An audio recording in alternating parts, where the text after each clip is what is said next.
Phalla from khmertutor.com. Today you will learn one of Khmer consonant Do. Do has solid sound D. Here are some examples. Dần, đần, đuồng, đuồng, đư đòn,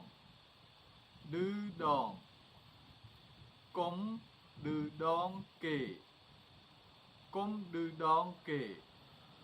And now you have learned one of Khmer consonant Do. I hope this lesson is useful. Please subscribe, like, give a good comment and click the bell icon for notification when I post a new lesson.